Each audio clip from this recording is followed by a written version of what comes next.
anybody that wants to improve their English needs to come visit Jing's Learning. It's your one-stop shop for learning English. We help you do this while using conversation. We help with grammar, sentence structure, vocabulary, pronunciation, everything pertaining to the English language. And we don't just help you with your English, we have fun during the process. So look no further. The website is up and we're accepting students as I speak. Okay. You know what? We're going to find another video.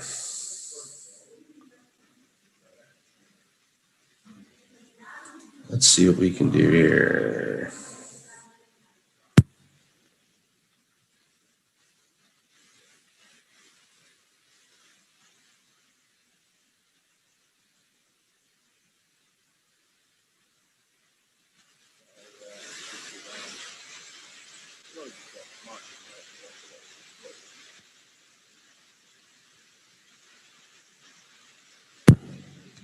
Okay, still looking.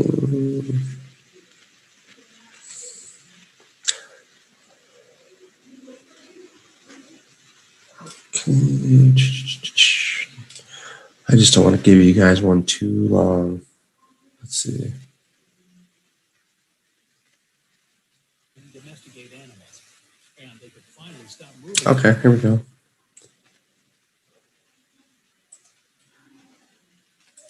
One moment.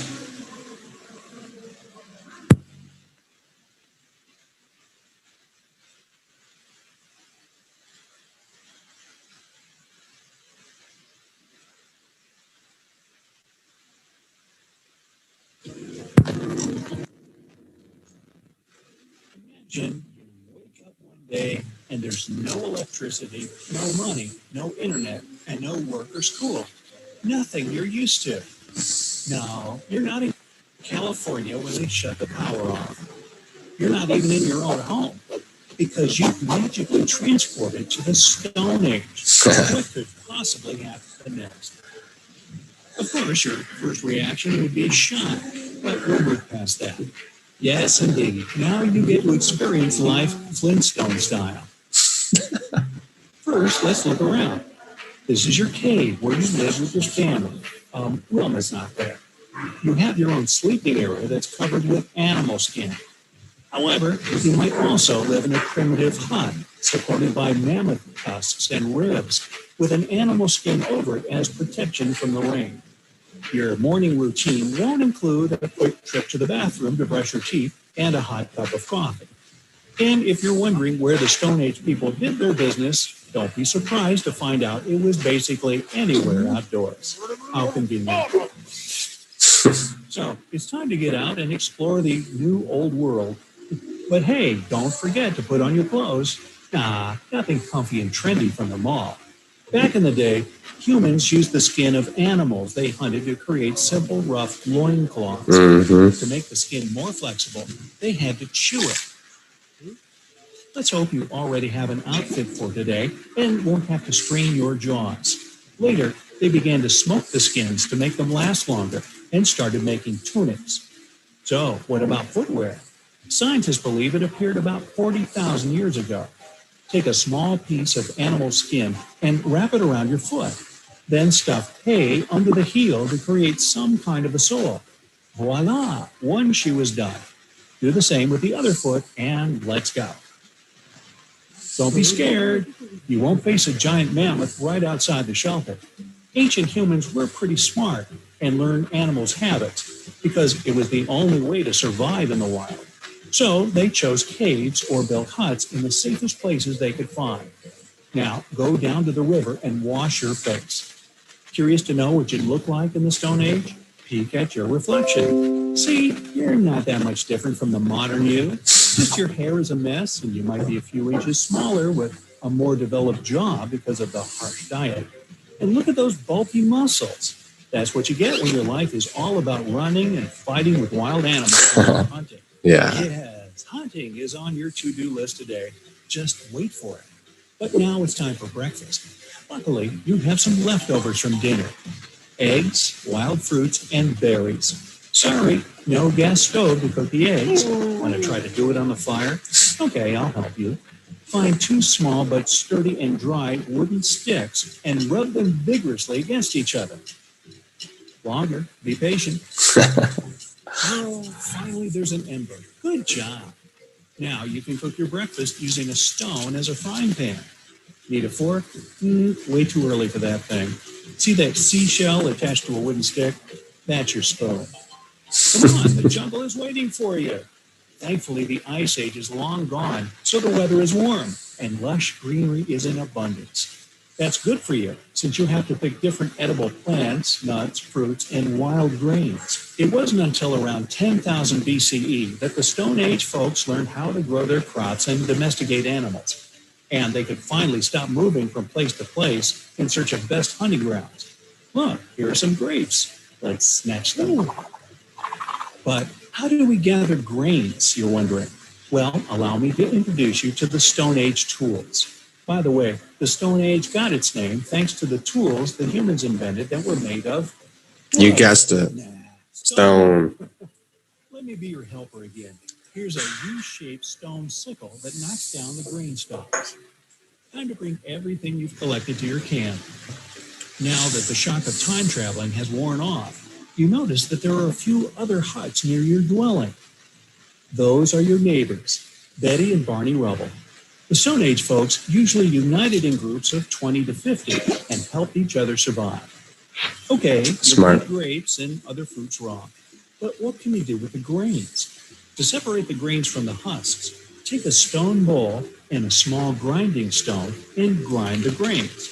Now, if you mix smashed grains with water, you'll get gruel. Fry it on stones the way you did with the eggs, and here's your first flatbread.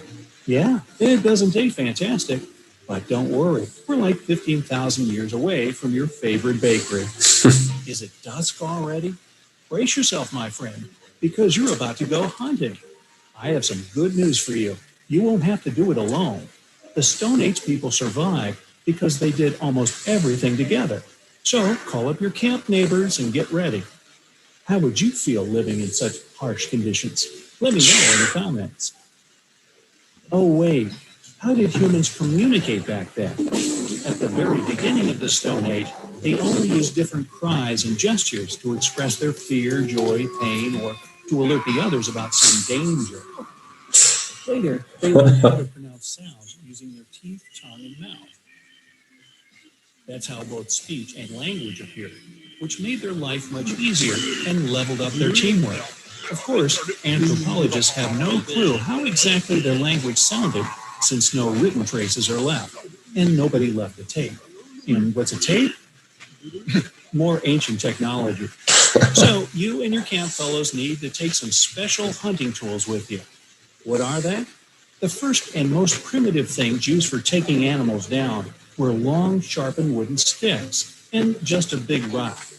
But over time, prehistoric peeps invented spears. The point, pardon the pun, wasn't made of metal, of course, too early for that. Instead, they used small, sharp-edged stones attached to a long bone or stick. This was a very important invention, since it made hunting less dangerous.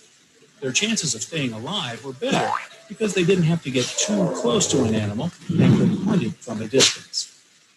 As dusk settles, your hunting group goes deep into the jungle. You should be looking for large herbivore animals like elephants, woolly mammoths, giant bison, reindeer, and deer. They won't only be your dinner, but will also give you a supply of furs, bones, horns, and skin you can use for your household. There were two main hunting techniques back then. The first was rather time-consuming, but safer. It included digging a huge hole around the place where animals went to drink water. That hole served as a trap for your game. Yeah, you gotta dig without a spade. You'll have the help of a digging stick, a wooden stick with a horn at the top, or a large cleaver, an oblong-shaped stone or bone. After the hole is ready, you have to hide and wait patiently. Another technique was all about a group chasing the animal and forcing it into the mud and water channels where they had no way to get out. Oh, did you see that? It's a deer. Run as fast as you can, guys, and try to change its track straight into that swamp. Oh no, they got away. Yeah, not every hunting season was a success. But your tribe still needs something for dinner. Better move on to fishing now. Don't worry, you won't have to catch fish with your bare hands. Fishing nets and harpoons are at your disposal. Fishing nets back Tree then. bark and grass. Okay, I didn't know that. Found by archaeologists dates back to 8300 BCE. Harpoons made of antlers usually had a rope to bring the catch into the fishing. It was used mostly for big fish like whales, tuna, and swordfish. Okay, throw the net in the river, Wow. but don't forget to ask the others where a good spot would be. Now you'll have to wait. Oh look, there's some fish. Pull the net with all your might. Try, folks, help him. Me, I'm just directing here. All right, you won't be hungry tonight. Bring what you caught to the camp and get some rest. The others will take care of the catch. I know what you're thinking. It's all work and no play. And yes, you're right. The Stone Age life was anything but easy. But still, humans had some kind of entertainment. No, you're not going to an amusement park or a cinema, but you can pass the time playing music on the flutes made from bird bones and mammoth ivory. Some crafting is another option. Make necklaces and bracelets from tusks, bones, and shells. Or get full-on artsy and draw patterns on your body using a paint made from ochre, a type of red clay, or carve some pictures in the cave. Carve something crazy to make the archaeologists wonder. Hey, can you smell that? It's dinner. Go enjoy it. You deserve it. That other smell? I already had dinner. Can't you tell?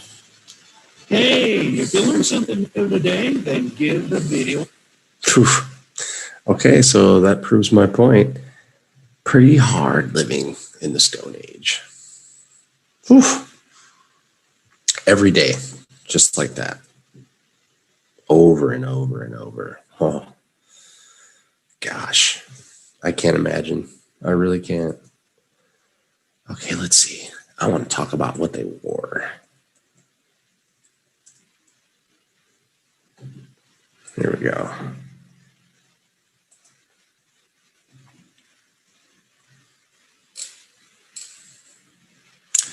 Oh, this is so stupid. Okay, hold on.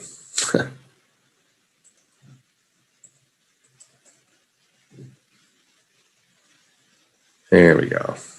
Let's look at some pictures of what they wore. And some are going to be stupid, but okay, we can go right past those.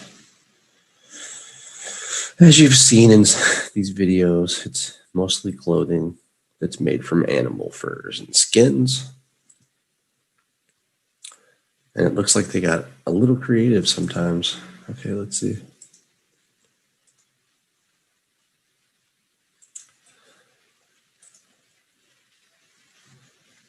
Now, this looks really nice, actually. I don't think that's caveman. That looks more like caveman. You know, it looks comfortable. I have to say, it looks warm. Once again, that's not as warm, but those are some nice shoes. Yeah, this looks like Viking almost, but okay. That's finely crafted.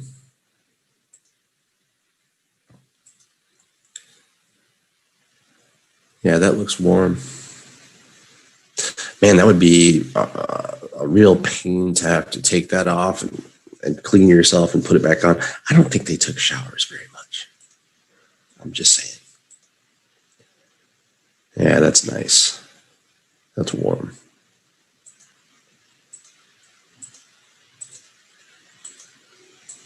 Okay, how about some real ones? Yeah, no. That looks maybe real.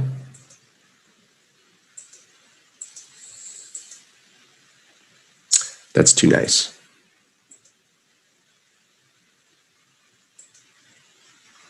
You know, I really suppose that it matters where, like, what region you were living into. If you were up north, you had to have these people probably live somewhere where it's not as cold. Obviously, he lives in the north. Once again, not so cold there.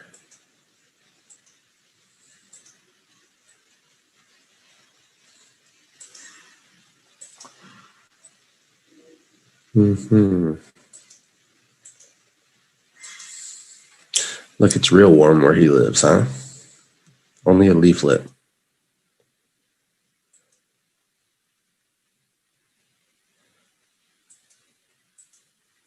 Most of these are costumes, I think, for Halloween. Yeah.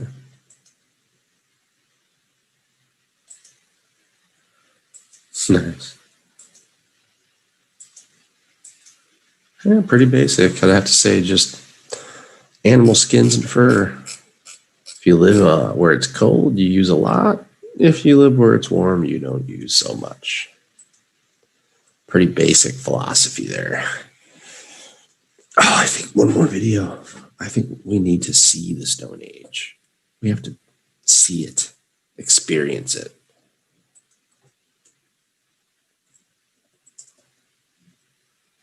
Let's see.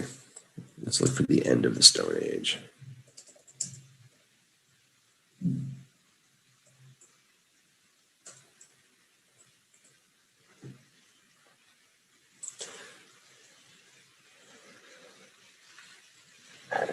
Yeah, here we go. This is good. This is good.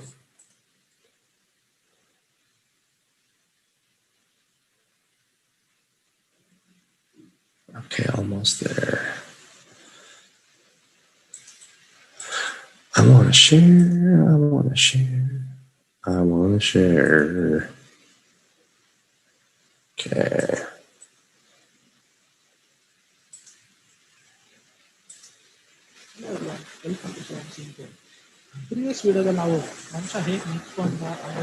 No, no.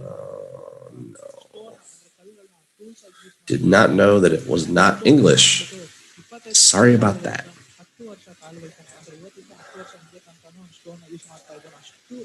What the heck, man? Bad, bad, bad. My fault.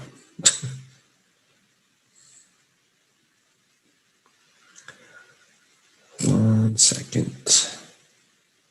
I will find a better one.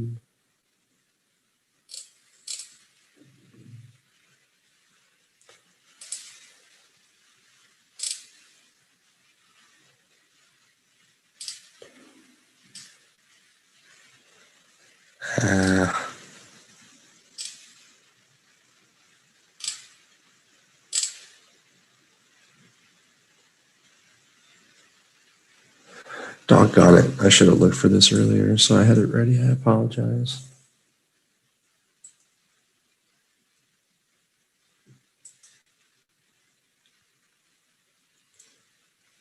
Everything's so long. I can't show you guys a 30-minute documentary.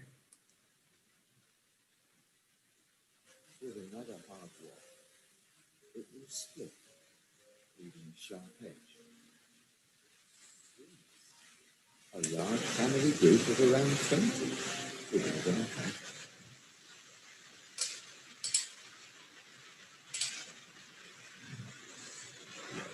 Okay, let's check this one out.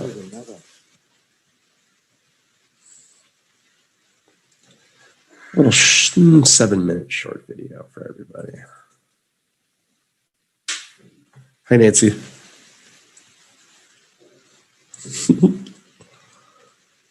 Okay, where? Let's share. All right, here we go.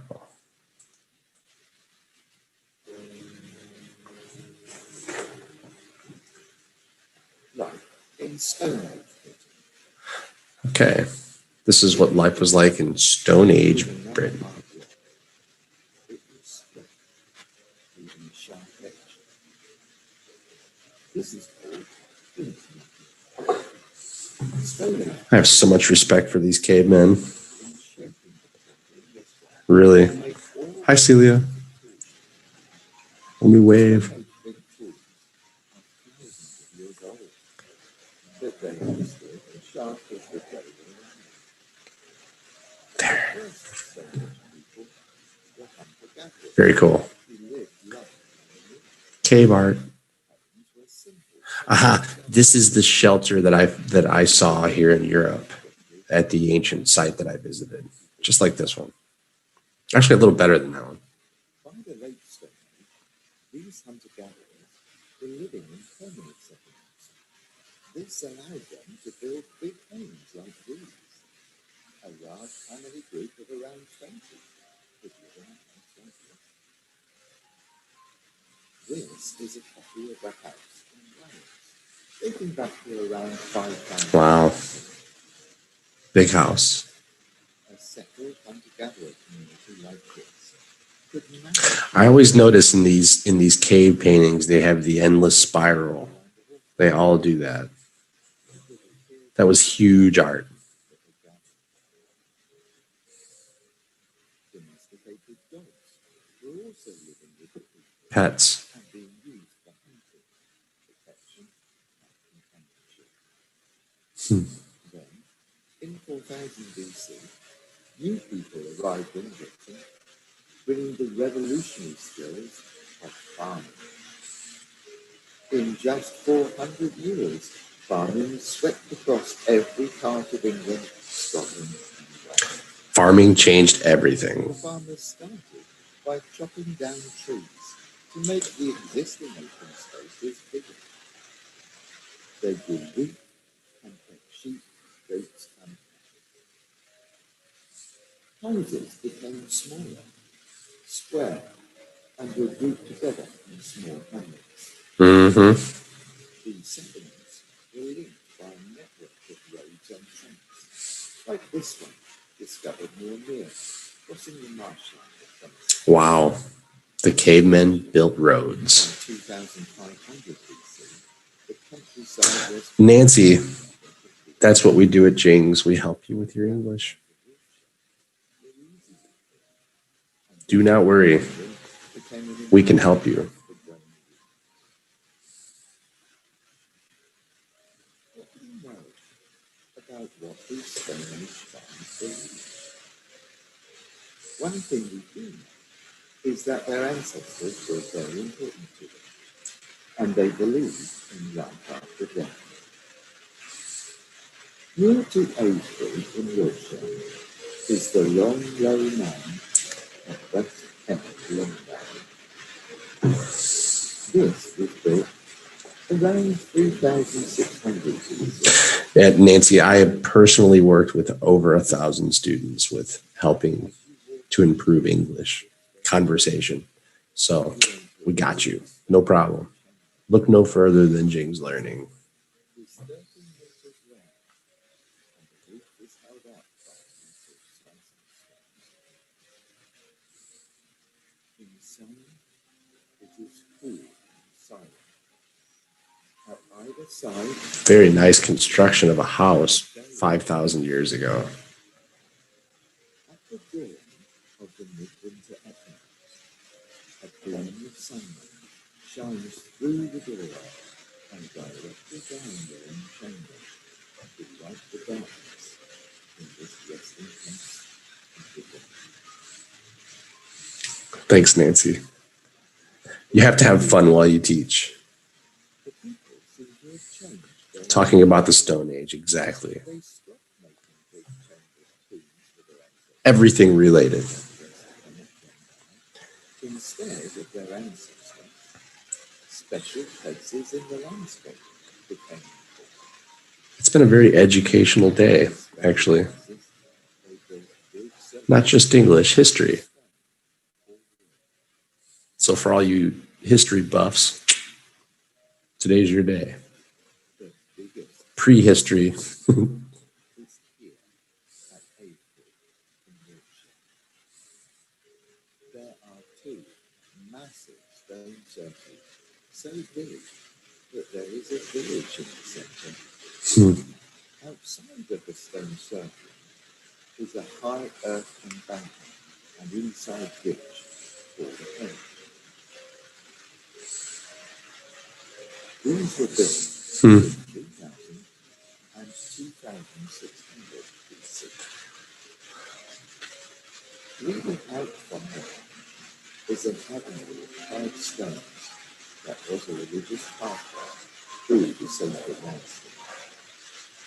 Lists of tools offered to the class have been found all along its length. It is thought that authors themselves I'm from Chicago, Nancy. Where are you from? at special times, like the midwinter and midsummer solstice.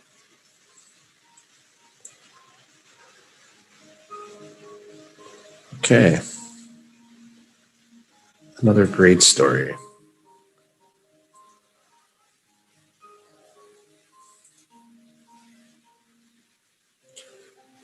So interesting. I'm so glad I was never a caveman. Yes, Nancy, I'm from Chicago in the US, but I'm currently living in Serbia in Europe. Hong Kong, great.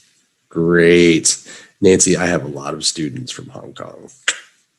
And my Hong Kong students mostly have good English already before they come to Jing's. But while they're at Jing's and after they leave Jing's, perfect conversational English. But okay, Hong Kong is great. Am I coming to Chicago? Am I going back, you mean? Because that's where I'm from, but I'm living in Serbia in a different country. No, I don't plan on going back anytime soon. I'll be here for quite a while, I think. So, yeah, I've been here for almost 2 years now. I would like to come to Hong Kong, actually. I would love to take my family there to visit if we could travel. I mean, we can, but traveling is a little bit complicated these days, as we all know. So yeah, probably not. Unfortunately. Okay, wow, we're coming to the end of the show already. This is crazy. Yes, Nancy, I'm telling you.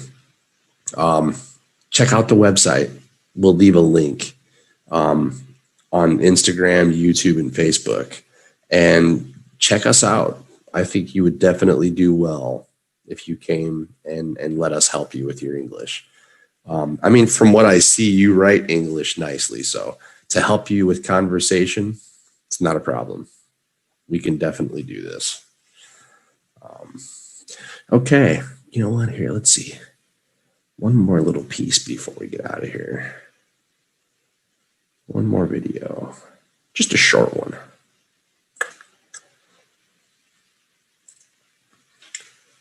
Okay.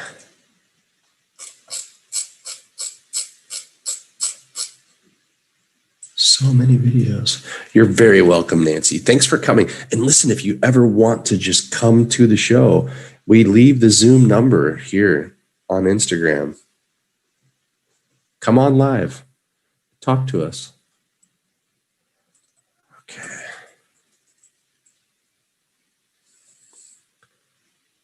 Let's see. One more small video. Let's see. You know what?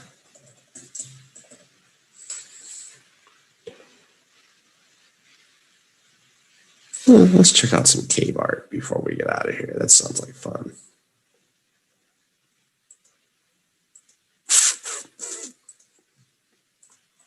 Okay.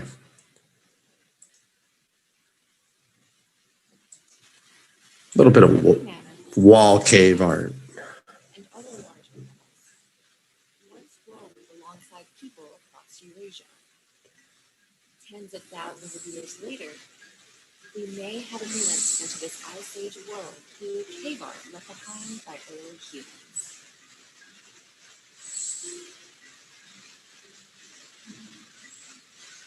Around 400 art-filled caves and shelters, predominantly located in France and Spain, have been discovered so far. Some of the most elaborate prehistoric artwork exists in caves in France, known as Lascaux Grotto and Charbet-Cambo. So the French Cave art dates as far back had the best artists. years ago to the time of the Neanderthals. Though radiocarbon dating and other methods created by Homo sapiens. The majority of cave Ooh, that's paintings awesome. are animals that humans would have been We saw that one. or hunted during the Ice Age, such as mammoths, horses, lions, aulochs, and deer. Some human figures and other symbols have also been discovered. Sure.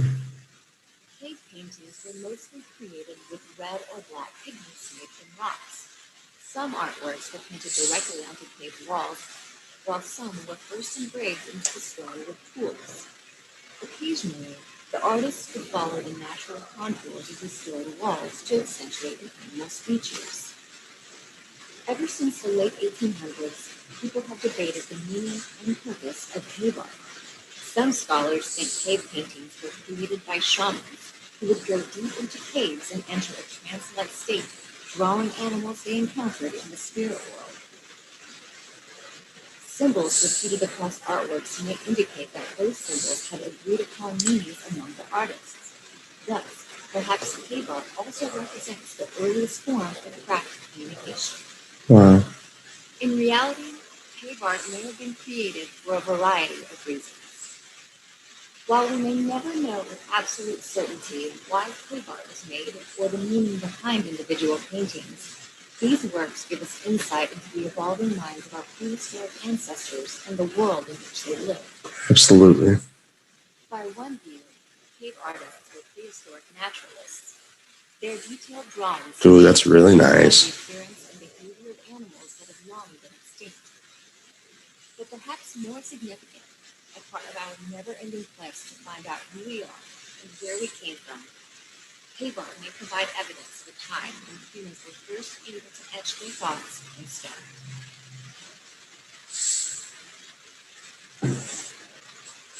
Very cool.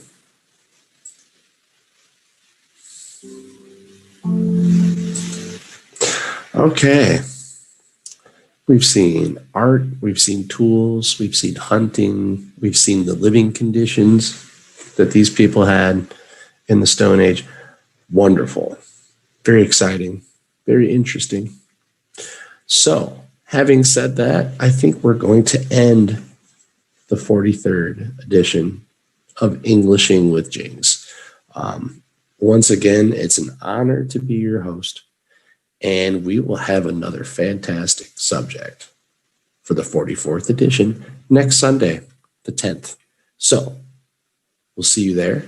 Everybody have a great week. Bye for now.